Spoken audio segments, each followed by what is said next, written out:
The air is getting crisp and Halloween the game is just a month away. Today we're breaking down everything we know so far about the highly anticipated return to Haddonfield. Let's get right into it. Let's address the elephant in the room first. When you hear Gun Interactive and IllFonic are teaming up again, it's easy to feel a little skeptical. We all remember the tragic fate of Friday the 13th, the game, getting tied up in a legal nightmare, and the mixed long-term reception to Predator hunting ground. It is totally fair for fans to be worried about the server stability, ongoing support, and the overall polish at launch. IllFonic and Gun both kind of split off, and I think they work really well together. Friday the 13th was almost like a lightning in a bottle thing. Like, it got panned critically. It was so much fun to play online with friends. I was part of these communities, had such a great time playing it. I'm hoping Halloween has that vibe to it, and I really think it will. And I think both companies have learned from their games. Like, I'm glad they made other games before this, and now they can make a really, really good one. And I think people are going to stay for it because it's Halloween. I mean, people stayed for Friday. I think Halloween's going to draw some people, and hopefully the game will get support. But let's be fair.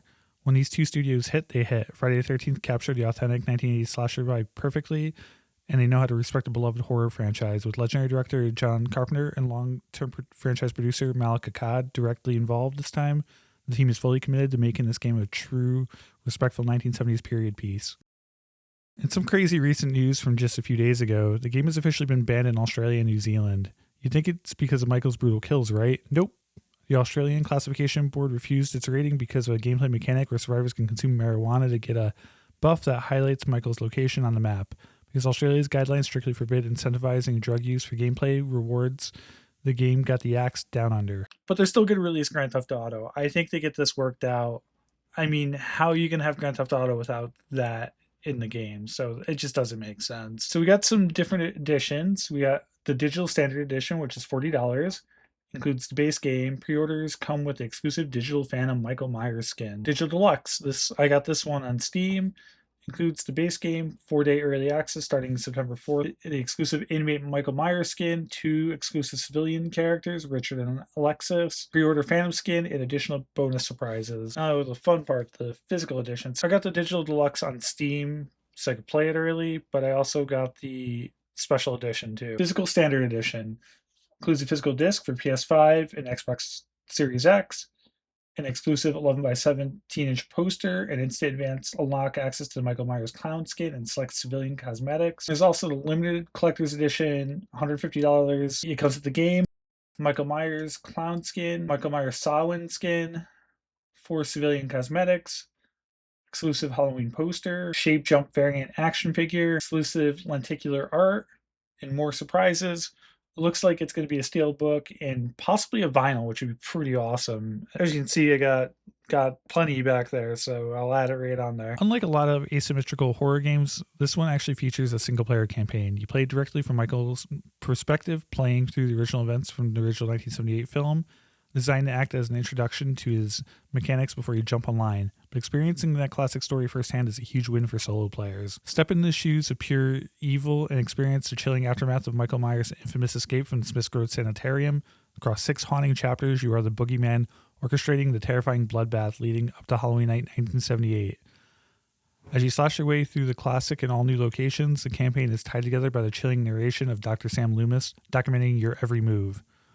You'll finally uncover the dark, playable origins of how Michael claimed his legendary coveralls, the emotionless mask, and his signature kitchen knife. IllFonic has meticulously rebuilt Haddonfield from the ground up. Cinematic cutscenes perfectly recreate the aesthetic and iconic camera shots of the original film. It's far more than just a nostalgic homage.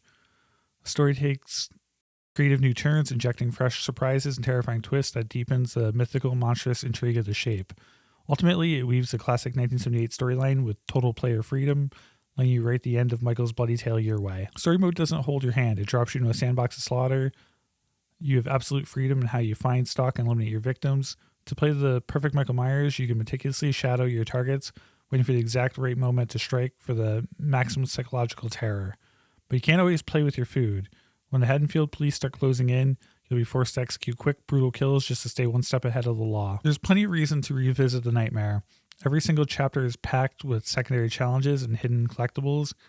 Tracking these down reveal expanded lore, fresh scenarios, and brutal new executions, while also unlocking exclusive cosmetics to show off in multiplayer.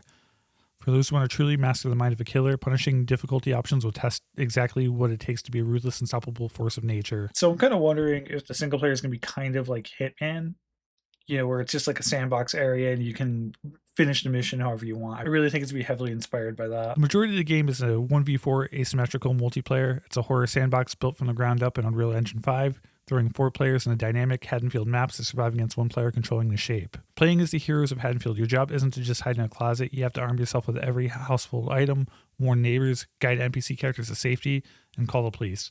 The more you do, the stronger the neighborhood police patrols become, opening up precious windows for you to escape. Available characters are Laurie Strode, Annie Brackett, Linda Vanderklok, Bob Simmons, Jennifer Aarons, Tanya, Rachel, Eric, Marcus, Thomas Armitage, Richard Hawthorne, which is a Digital Deluxe exclusive, and Alexis Purcell, which is also a Digital Deluxe exclusive. So Richard is going to be voiced by none other than Ice Nine Kills frontman Spencer Charnas.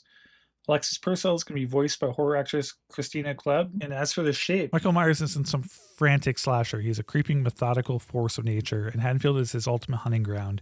Your main goal, wipe out every single living resident in town. But to maximize your reward, you'll start each match with a hit list of special targets.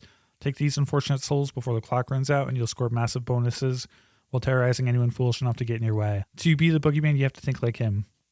Using Killer Scent, you literally step behind the mask, snapping into a first-person perspective. Michael becomes hyper-aware of his surroundings, zoning in on potential prey. By quietly watching your targets from the shadows, you build up your stalk meter. The more you stalk, the better you can track them, and more importantly, the more brutal and satisfying your execution options become. Michael isn't exactly known for sprinting. That's when his supernatural mobility comes in. Enter Shape Jump, hands down one of the most powerful and terrifying tools in his arsenal. This ability lets you slip directly into the shadows, massively boosting your movement speed and letting you traverse the map completely unseen. You even unlock Shape Dash, a violent lunging attack that carries deadly unpredictable momentum. There is a catch to all that power though. You can only enter and exit Shape Jump in the cover of darkness or completely out of the survivor's line of sight. They're standing under a street lamp. They have a temporary safe haven. As Michael, you control the environment. You can actively dismantle their safety nets by shutting off lights, cutting the power grids, and triggering massive blackouts to plunge the entire map into darkness, opening the door for endless iconic jump scares. Of course, Haddonfield won't go down without a fight. As the body count rises and the horror becomes undeniable, local authorities and armed civilians will try to take you head on. Luckily, Michael is pretty handy with sharp objects. There's plenty of brutal melee options to handle direct combat. If a particularly brave local actually manages to get the upper hand on you during a brawl, don't sweat it.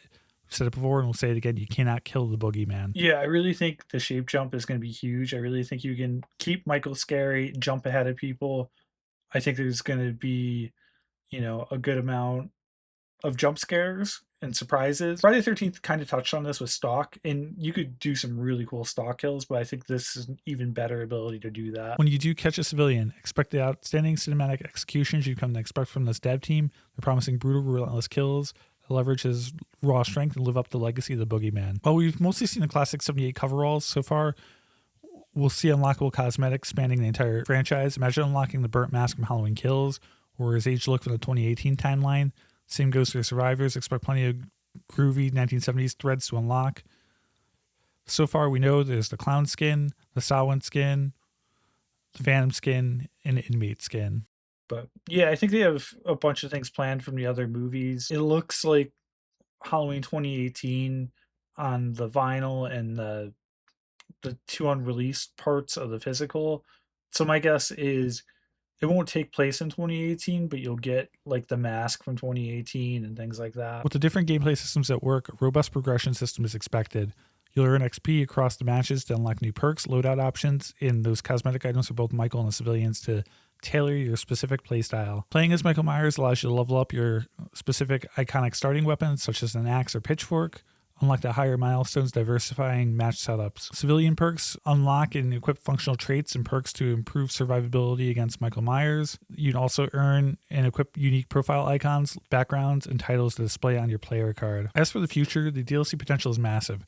Could we get a Haddonfield Memorial Hospital map from Halloween 2? Or even a joke cosmetics like the Silver Shamrock mask from Season of the Witch? The franchise history gives endless material to pull from. And like I already said, I think 2018 is definitely going to be in there, at least cosmetically. And I think they're going to have liberty to go a little bit crazy with it too. Halloween the game looks like the ultimate love letter to the franchise, the 1v4 setup, the addition of single player story mode, and the sheer dedication to the 1978 aesthetic. Will it overcome the rocky history of its developers? We'll find out next month. Let me know in the comments what you're most excited about. Hopefully I'll see you all in some games. Make sure you subscribe and like this. We'll be streaming it a bunch. Anyway, I'll see you all in the next one.